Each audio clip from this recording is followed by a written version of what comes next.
विषय है और मैं मानता हूं कि अच्छा हुआ अध्यक्ष जी ने इतनी चुनाव की आपाधापी में भी उनके सांत्वना देने का प्रयास किया है। ये पूरी तरह मानवीय व्यवहार है। मैं भी अब मैं बताता हूं कि शायद कौन सा चुनाव है मुझे याद नहीं है, लेकिन राहुल जी का कहीं पर हवाई जहाज में कुछ गड़बड़ हुआ तो मुझे पता चला, तो मैंने तुरंत उनको फ़ोन किया। मैंने कहा भाई आपको कुछ दिक्कत हुई है, क्या हुआ है?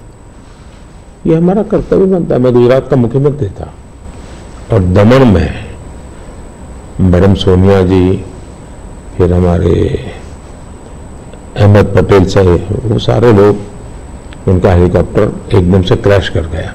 मुझे पता चला, मैंने तुरंत फ़ोन किया। मैंने कहा मैं यहाँ से आपको एयर एम्बुलेंस भेजता हूँ। तो अहमद ने मुझे कहा नहीं, अभी बिल्कुल हम लोग सलामत है, ये बात ठीक है, हेलीकॉप्टर को नुकसान हुआ है लेकिन हमें कोई तकलीफ नहीं हुई है। एक बार सोनिया जी काशी गई थी इलेक्शन कैंपेन में और वहाँ उनको तबीयत एकदम खराब हो गई, तो मैंने तुरंत यहाँ से सबको भेजा। मैंने कहा भाई देखो क्या मामला है, या तो हवाई जहाज दो उनको। तो ये एक तो मेरे संस्कार भी हैं। अब मैं मानता हूं कि ये राजनीति से परे होते हैं चीजें। तो मेरे लिए किसी भी परिवार में आपत्ति आ जाए, ये हमारा राजनीति से ऊपर उठ करके ही व्यवहार होना चाहिए जी। So regarding the guarantee schemes, in Karnataka, Congress promised 5 guarantees, and they, after coming to power, they delivered that one. They, as per their promise, they are delivering that one. Now, whereas in BJP is more. In the last election, you lost there. Only 66 seats you were able to win there. BJP able to win there. Now again, Yediyurappa जी का leadership और उसका बेटा का leadership में ज़्यादा focus हो रहा है। इसका वजह से थोड़ा सा बीजेपी के अंदर भी कुछ लोग नाराज भी है उधर। वो एक्चुअली आपका मन में कर्नाटक में अभी बीजेपी कितना सीट जीत सकते हैं, क्या है? नंबर 1, कर्नाटका की जनता पश्चाताप कर रही है कि हमने इतनी बड़ी गलती कर दी, इनको बिठा दिया। तो जन समर्थन हमारा कम नहीं हुआ है, जन समर्थन हमारा बढ़ा है। लेकिन इन्होंने इतने ही कम समय में सीएम कौन, अभी भी वो बात सेटल नहीं हुई है। शपथ हुआ है सीएम का लेकिन सेटल नहीं हुआ है। अपने आप को सीएम मानने वाले लोग बहुत है उसमें। अब कानून व्यवस्था देखिए, चरमरा गई है, बम ब्लास्ट हो रहे हैं, हत्याएं हो रही हैं, आर्थिक स्थिति पूरी तरह कंगालियत की स्थिति में है। वादे तो बड़े बड़े कर दिए उन्होंने और फिर टैग लगाए, ऐसा होगा तो ये मिलेगा, वैसा होगा तो नहीं मिलेगा। मतलब आप जनता के साथ धोखा भी कर रहे हो। जब हमने कहा कि भी हम इन लोगों को आयुष्मान कार्ड देंगे, मतलब देंगे, फिर इफ्स एंड बट लगा करके उसमें बेईमानी नहीं करनी चाहिए। अभी जब हमने कहा कि हम 70 साल से ऊपर के किसी भी वर्ग के व्यक्ति होंगे, इनको आयुष्मान कार्ड देंगे, मतलब देंगे। आप में ये हिम्मत होनी चाहिए। उन्होंने किसानों की जो योजना थी वो रद्द कर दी, किसान सम्मान निधि। कोई कारण नहीं है इस प्रकार से करने का। अब आप कोई सोच सकता है, जब बेंगलुरु दुनिया में हमारा बहुत बड़ा देश की इज्जत बढ़ाने में बेंगलुरु का बहुत बड़ा रोल है। दुनिया में जब जाते हैं ना, तो बेंगलुरु कहते ही ऐसा लगता है वो जैसा परिचित है। टेक हब के रूप में जाना जाता था, आपने देखते ही देखते इसको टैंकर हब बना दिया और टैंकर में भी माफिया सही चल रही है। पानी के लिए लोग तरस रहे हैं। अगर ये जो हालत उन्होंने कर दी है, अब युवाओं की स्कॉलरशिप आपने संख्या भी कर दी, अमाउंट भी कम कर दी। यानी एक के बाद एक आपने ऐसे नेगेटिव काम किए हैं।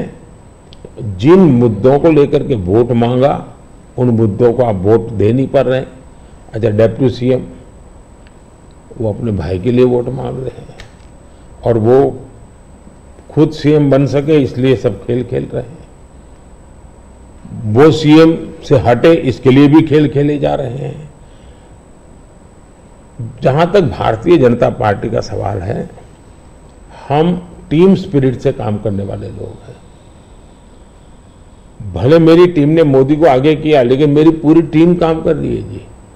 उसी प्रकार से येदियुरप्पा जी हमारे वरिष्ठ नेता हैं, लेकिन काम पूरी टीम कर रही है और टीम मेहनत करती है, लोगों को विश्वास भी है और हम आगे बढ़ रहे हैं। The second phase election of Karnataka, in nation it's the third phase, but for us in Karnataka it's the second phase election for 14 seats. There's northern part of Karnataka, majorly drought hit places आते हैं. Now regarding this drought बारे में, already Congress is claiming that we went to Supreme Court. Now central government is forced to give a rightful compensation. What's your opinion? देखिए, सिद्धारा में है कि जब पुरानी सरकार थी और वहां ड्राउट था उस समय, मैंने खुद के ने उनकी पूरी टीम को यहां बुलाया था। एज प्राइम मिनिस्टर मैंने उनकी टर्म में इनको बुलाया था। बैठ करके मैंने कहा भाई पहले हम जल संचय की योजना हमें बनानी चाहिए। अब जहां तक स्टेट डिजास्टर रिलीफ फंड का सवाल है, हमारी सरकार ने पहले ही जो केंद्र का हिस्सा होता है वो उनके यहां बैंक के खाते में जमा करके दे दिया हुआ है जी।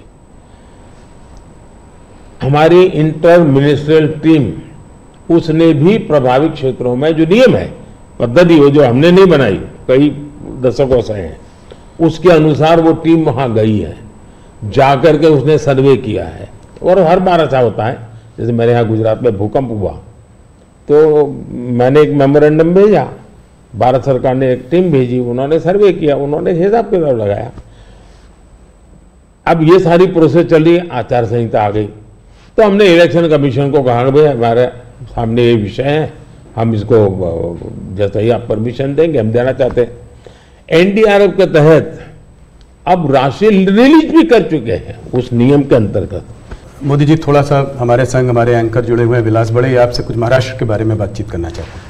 नमस्कार भैया। मोदी जी, तुम्हाला महाराष्ट्राचा नमस्कार, महाराष्ट्राकडून नमस्कार। महाराष्ट्र में बीजेपी को उन 23 सीटों को बचाना है जो आपने 2019 में जीती थी, लेकिन इस बार महाराष्ट्र में एक पूरी खिचड़ी बनी हुई है। शिवसेना और एनसीपी टूटी है, उनके दो पार्टनर आपके साथ है, जो दो गुट है आपके साथ है। क्या उद्धव ठाकरे जी और शरद पवार जी के साथ या उनके पक्ष में आप कोई एक सिंपैथी की लहर देख रहे? देखिए, पहली बात तो मैं महाराष्ट्र के सभी लोगों को मेरा नमस्कार, और मेरे लिए अच्छी बात है कि मैं अलग से महाराष्ट्र के विषय को लेकर के आपसे बात कर रहा हूं। अब देखिए, ये बात सही है कि वहां लंबे अरसे से मिलीजुली सरकार चलती है। विलासराव देशमुख थे, तब से लेकर के आप देखिए, इवन शरद पवार भी जब मुख्यमंत्री बने थे वो भी पूर्ण बहुमत के साथ अकेले नहीं बन पाए थे। दूसरा, महाराष्ट्र का दुर्भाग्य रहा है कि लंबे अरसे से 5 साल तक कोई एक मुख्यमंत्री रहा नहीं है। एक भी व्यक्ति 5 साल में, देवेंद्र फडणवीस पहले व्यक्ति थे लंबे अरसे के बाद जो एक पूरा कार्यकाल मुख्यमंत्री रहे, और पूरी सरकार बेदाग रही, पूरी सरकार लोगों का भला करने वाली सरकार रही। अब सिंपैथी हमारे साथ होनी चाहिए कि जो लोग हमारे साथ चुनाव लड़े, जो लोगों ने हमारे साथ चुनाव लड़ करके महाराष्ट्र के लोगों से वोट मांगा, लेकिन मुख्यमंत्री बनने के खुद के व्यक्तिगत महत्वाकांक्षा के कारण और उसमें अहंकार भर गया, इसके कारण आपने बाला साहब ठाकरे के जमाने से बनी बनाई इस जोड़ी को धोखा दे दिया, और उसका लोगों को गुस्सा है, बीजेपी के प्रति सिंपत्ति है। दूसरा, शिवसेना के अंदर जो तूफान खड़ा हुआ या एनसीपी के अंदर जो तूफान खड़ा हुआ, वो साफ साफ दिखता है कि जब आप अपने परिवार के लोगों को ही प्राथमिकता देते हैं और बाकियों को नहीं देते हैं, तो कभी न कभी तो कठिनाई पैदा होती है। शरद राव के घर में जो मुसीबत है उनके पारिवारिक झगड़ा है, भतीजा संभाले कि बेटी संभाले।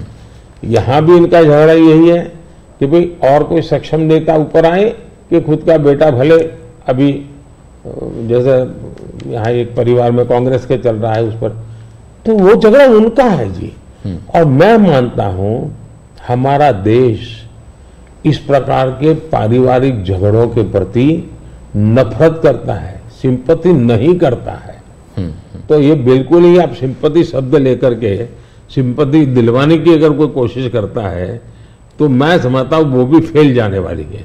लोग नफरत करते हैं, लोग ऐसी चीजों को स्वीकार नहीं कर सकते कि भाई ये तुम्हारे घर के झगड़े, तुम घर में निपटो ना, महाराष्ट्र को क्यों बर्बाद कर रहे हो। तो गुस्सा है। दूसरी बात है, जहां तक आज सिंधे जी के नेतृत्व में जो सरकार चल रही है, भारतीय जनता पार्टी का ज्यादा सीटें होने के बाद मैंने त्याग किया है।